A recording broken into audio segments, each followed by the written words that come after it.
Sí, voy a dar la perspectiva desde la sociedad civil. Creo que armaron muy bien esta sesión para tener toda la visión en conjunto. Este, Nosotros, para lograr esto desde la sociedad civil, y tiene que ver con todo el tipo de campañas, seguimos como una estrategia que aquí está un poco compleja, pero es más o menos sencilla.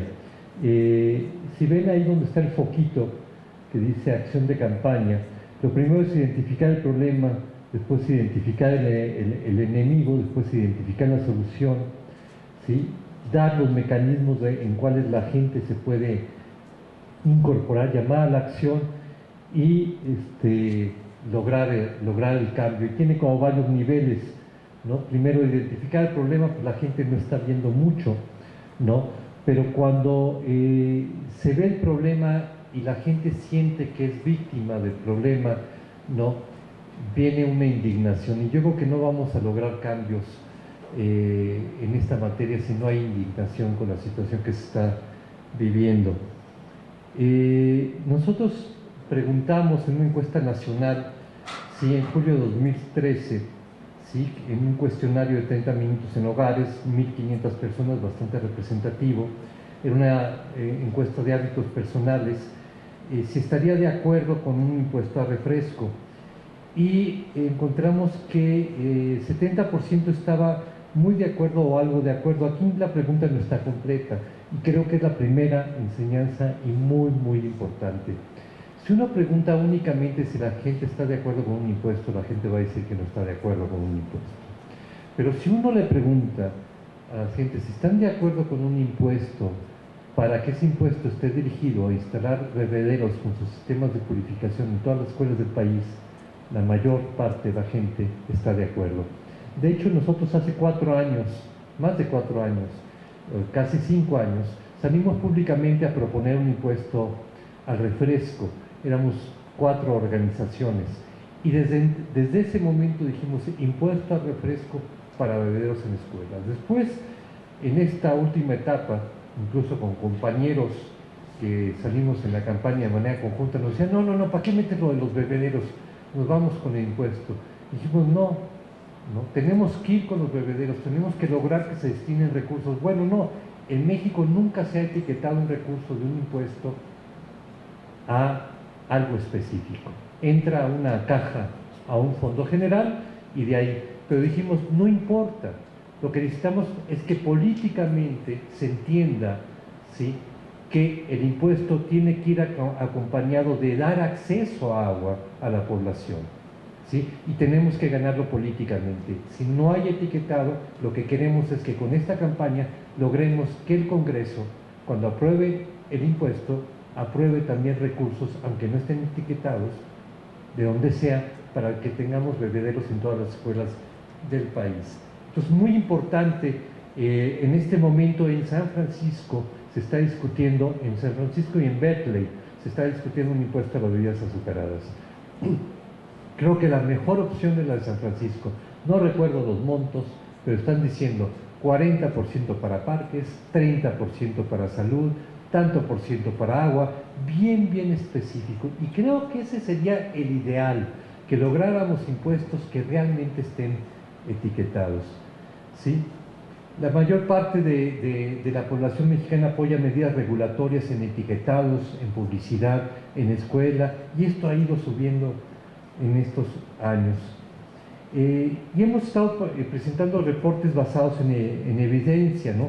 El que tienen del lado izquierdo era un reporte que hablaba del 500,000 de muertes en 6 años por diabetes. O sea, cuando empezamos a ver los datos de muertes por diabetes, ¿sí?, vimos que el sexenio que estaba terminando, que es el tiempo, 6 años es lo que dura la presidencia en México, ¿sí?, en 6 años habían muerto alrededor de 500,000 de personas. Y dijimos, este es el mensaje. En ese entonces teníamos que en ese sexenio habían muerto por el crimen organizado, ustedes saben la situación tremenda que vivimos, se decía alrededor de 70,000 personas. Bueno, por la diabetes habían muerto 500,000 de personas, ¿sí? Entonces esa era la emergencia nacional, era el dato duro, era la alarma que teníamos que sonar para que se hiciera algo. Y pues está lo que se mencionaba, el documento de obesidad en México, que es el de arriba, que lo coordinó la Academia Nacional de Medicina y que participaron expertos de 17 instituciones del país, y nosotros formamos del lado derecho el Manifiesto por la Salud Alimentaria, que es de la Alianza por la Salud Alimentaria, que formamos con más de 20 organizaciones, desde productores del campo, organizaciones de consumidores, organizaciones de nutrición y demás. Y esta fue la campaña con más impacto que hemos hecho en México. Fue una campaña que no tuvo muchos recursos, tuvimos como 5 o 6 espectaculares en las calles de la ciudad, es muy poquito. La Ciudad de México es de las ciudades más grandes del mundo en población, ¿no? Y nada más esto, te comerías 12 cucharadas de azúcar, ¿por qué tomas refresco? Ese era todo el mensaje. Y tuvo un impacto impresionante, todo el mundo empezó a hablar de las 12 cucharadas de azúcar, una información tan básica para el consumidor, saber cuánta azúcar hay en un producto que lo único que tiene es azúcar y saborizante, ¿no? Y que siempre, en el país que tenemos el mayor consumidor de refrescos en el mundo, ¿no?, los consumidores no sabían cuánta azúcar. ¿Por qué nos han ocultado todo el tiempo eso? Bueno, esta tuvo una reacción de la industria fuertísima en contra de esta medida, pero no pudieron llevarnos a un juzgado ni nada, porque era información verídica. Incluso discutíamos si podíamos, con abogados expertos en marcas, si podíamos usar la botella de Coca-Cola, porque es lo que más se ve allá. Y cuando había una información dice, puedes usar incluso con el logo de Coca-Cola si lo quieres usar. Dijimos no, porque hay otras bebidas, pero usamos la botella, que la botella está patentada, ¿sí? Y después le darías 12 cucharadas de azúcar a tu hijo porque le da refresco. Eso tuvo un impacto enorme. Teníamos un par de espectaculares con esta imagen. Principalmente teníamos una campaña en el metro, y ahora el metro nos ha censurado y no nos está dando espacio, a pesar de que es un espacio concesionado por el gobierno de la Ciudad de México. Ya veremos qué vamos a hacer, pero esto es muy importante, que la gente tenga información. Y esto es pues lo que nosotros veníamos haciendo en las campañas públicas, estar dando, creo que se me borraron en medio de todo esto, no, ya me salté, perdón, se saltó, así que no es posible que fueran. Bueno, es que esto fue una batalla cuando empezamos bueno, esta es la campaña en el metro, si me fui hasta el final. Entonces, esta es la campaña en el metro que tuvo mucho impacto. Y vean ustedes, lo que estábamos diciendo ahí era con el impuesto a refresco, bebederos de agua en escuelas, espacios públicos. ¿Sí? La campaña en el metro, pero todo era vincularlo con el acceso al agua, porque sentimos que en el caso de México no podemos resolver la epidemia de sobrepeso, obesidad y diabetes si no resolvemos el problema de hidratación de la población. O sea, si la gente no vuelve a hidratarse con agua, tenemos comunidades en el campo que se hidratan con refresco, ¿no? Y hay sistemas de purificación de agua que no son caros. O sea, el impacto que esto está teniendo en la economía de las familias es muy, muy fuerte. Y para esto que hicimos conferencias de prensa en el Senado, reuniones con la OPS, la representante de la OPS en México, que abiertamente la OPS dio un cambio ahí en México. Teníamos un representante que realmente era un lastre, nunca hizo opiniones sobre ningún asunto importante de salud pública en el país, y llegó una representante que se empezó a involucrar en los temas y tomó una postura firme a apoyar el impuesto. Ahí tenemos a Enrique Jacobi, así que participó también, y invitamos a algunos expertos internacionales, algunos que nos enteramos. Mario Nessel nos dice que no se dice Nestlé, que se dice Nessel, porque no quiere que se confunda, ¿no? Que es muy reconocida como una de las nutricionistas más importantes de Estados Unidos. Nos enteramos que iba a una universidad, le escribimos, oiga, ¿puede participar en una conferencia así? Robert Lustig, que es de los líderes en este cuestionamiento al azúcar, ¿no? Y cobertura, ¿no?, en los medios, incluso en medios internacionales. Y ahí sí tuvimos en un momento recursos para toda la batalla, porque las refresqueras se juntaron con los productores de azúcar y se juntaron con las pequeñas tienditas, los comercios, ¿no? Disque con las pequeñas tienditas, una asociación que decía representar, tenemos más de 1 millón de puntos de venta de comida chatarra en México, más de 1 millón de puntos de pequeñas tienditas familiares, ¿sí? Y entonces se juntaron en contra del impuesto, ¿sí? Esta asociación que decía representar a las pequeñas tienditas apareció en el Congreso con 1 millón de firmas, y todas las tienditas se les puso un letrero afuera que decían estoy en contra del impuesto y mis clientes también.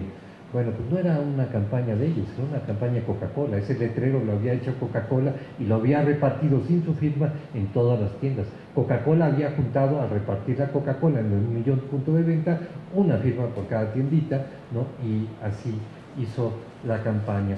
Y empezaron con una campaña de decir, si ven ustedes a la derecha, a decir, no encontraban por dónde justificar, entonces como teníamos nosotros apoyo de la Fundación Bloomberg, empezó a decir que la formó el exalcalde de Nueva York, a decir que este era el impuesto Bloomberg que quería recaudar en México lo que no había recaudado en Estados Unidos. Toda la campaña sucia, negra, digamos, y Coca-Cola era el que estaba detrás de todo esto. Y toda esa campaña, ¿no?, de promover el consumo de azúcar, ¿no?, eso que decimos, esta tienda y sus clientes decimos no, esa era la publicidad que manejaba Coca-Cola y que distribuyó en todos los puntos de venta, ¿no?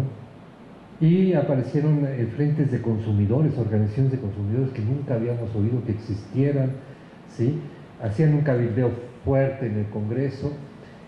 Se imaginarán, FEMSA es la principal embotelladora de Coca-Cola en todo el mundo, que tiene su origen en México. Iban a cabildear, nosotros nos enteramos que el coordinador del PRI, el partido oficial en México, salió de una reunión diciendo cantidad de groserías, una reunión con uno de los representantes de FEMSA diciendo que se creen que vienen que ellos dominan el país, ¿no? La prepotencia, creo que la prepotencia también hizo reaccionar al Congreso, porque el cabildeo fue tan fuerte que los legisladores de todos los partidos empezaron a enojar mucho, ¿no?, con las empresas. Y bueno, el principal obstáculo para todo este tipo de políticas son las empresas. Aquí hay un dato, no sabemos en México cuánto gastaron para el cabildeo. Esto es lo que gastaron en millones de dólares en Estados Unidos en el Congreso, era lo que venían gastando año con año, y en 2009 pues, subió así porque había una iniciativa de poner un impuesto a nivel federal. Los recursos que tienen son enormes para bloquear cualquier tipo de regulación, trátese de un impuesto, trátese de regular la publicidad, el etiquetado. Y bueno, tenemos ejemplos aquí en Ecuador, pues se enfrentaron esto y han sacado este etiquetado. En México se enfrentaron, ese interés salió en impuesto. En Chile se están enfrentando estos intereses. Creo que sin duda esta es la región donde los gobiernos están enfrentando con más firmeza estos intereses y las formas de imponerse. La doctora Margaret Chan también dijo esto en la Asamblea Mundial de la Salud.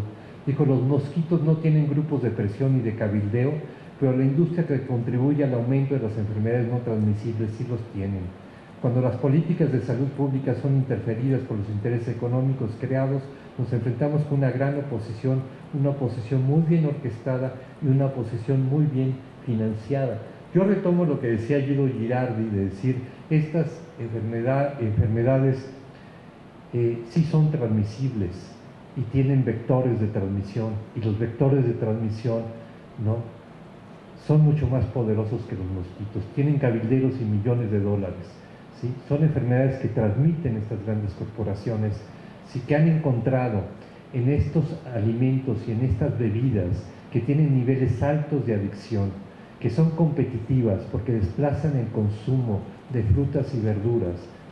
Tomen ustedes un ejemplo muy sencillo, denle a un niño papillas Gerber, ¿sí?, de frutas y verduras que ya traen azúcar para la segunda etapa, ¿sí?, ya tienen azúcar añadida, vean ustedes las etiquetas, y después traten de dar una papilla sin azúcar de frutas y verduras, ¿no?, y los niños no las van a consumir, ¿sí? Traten ustedes de dar seguimiento en los hospitales, donde los cuneros se diseñaron principalmente apoyados por las empresas de sucedáneos de leche materna para separar al niño de la madre, ¿no? Porque, no sé, me imagino que aquí pasa lo que pasa en México, la madre pare y al niño en la noche y continuamente se lo llevan al cunero y en la noche está en el cunero y normalmente no se le lleva a la madre para que lo alimente. ¿Cómo se alimenta el niño en el cunero sin haber consultado a la madre con sucedáneos de leche materna? Y un niño que bebe sucedáneos, un recién nacido que bebe sucedáneos de leche materna por las cantidades de azúcares añadidos, es muy posiblemente un niño que va a rechazar el seno materno, ¿sí? Y el encuentro del niño con el seno materno es un proceso que si se mete ahí los sucedáneos de leche materna, principalmente de Nestlé y de estas empresas, vamos a tener que va a ser un niño que no se va a alimentar con leche materna. Y el riesgo que significa para nuestras comunidades, especialmente pobres, que los niños pierdan la lactancia materna es enorme, ¿no? Y eso está pasando. En México cayó 50%, en 6 años, casi 50% la lactancia materna en el medio rural. Y es una locura lo que cuesta alimentar a los niños con sucedáneos de leche materna. Y fue una guerra de inserciones pagadas en los medios. Por suerte contamos con recursos. Nosotros sacamos de la izquierda que decía: la epidemia de obesidad la transmiten los cabilderos y las refresqueras. Nos inspiramos mucho en las declaraciones de Margaret Chan, ¿sí? Y les decíamos a las senadoras y senadores: ya se dejó picar usted por este mosquito, ¿no?, de los cabilderos. Y en el otro llegó el momento de cambiar, ¿no?, frente a las 500,000 muertes por diabetes, impuesto a bebidas azucaradas, bebederos en escuelas, espacios públicos, y decíamos: senadores, tienen la palabra. ¿Cuáles fueron los factores de éxito? El fundamento del impuesto y vincularlo a la causa, a favor de la salud, los niños y el acceso a agua, cubrir las externalidades.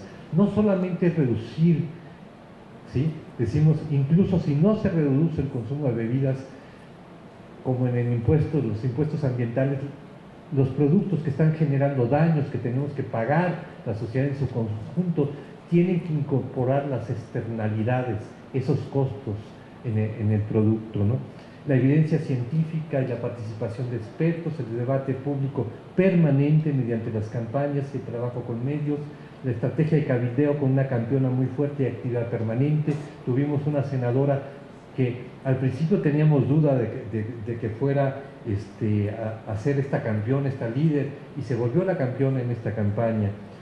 ¿Qué lecciones aprendidas? Pues visibilizar la magnitud del daño es algo fundamental, escuchar al público e informarlo, proponer impuesto para la reducción del consumo y dirigir recursos a la salud, a bebederos en escuelas, mantenerse enfocados en la salud y la ciencia, traer a voces diversas en apoyo al impuesto, trabajar con los medios, encontrando a los medios con los expertos. Los expertos están en la academia, hay que llevarlos, hay que sentarlos, hay que hacer ese diálogo con los medios. Presentar análisis financieros, costos en salud y beneficios de la medida. Eso a los gobiernos les llama mucho la atención. Y sigue la campaña. Ya por ley se estableció los bebederos, que los bebederos son obligatorios. El año pasado, pero no pusieron los fondos. Entonces ahorita le estamos haciendo presión a Hacienda para que en el presupuesto que envíe a la Cámara, a los legisladores, esté una partida especial para los bebederos. Entonces, el lunes, poco tiempo antes de venir para acá, hicimos una acción simpática, simbólica, donde pusimos al niño Peña Nieto, que es el presidente, pero vestido con la foto, con una cabeza y al secretario de Hacienda, al secretario Videgaray, vestidos como niños, como escolares, con un bebedero frente al Palacio Nacional, pidiendo que hubiera una partida específica para los bebederos. Del lado derecho está la foto en un diario del país. Y pues es la manera, a veces hay que hacer estas acciones para llamar la atención, no como la de los 500,000 muertos, pero hacer cosas para que a través de la foto se llame la atención de estas demandas. Gracias.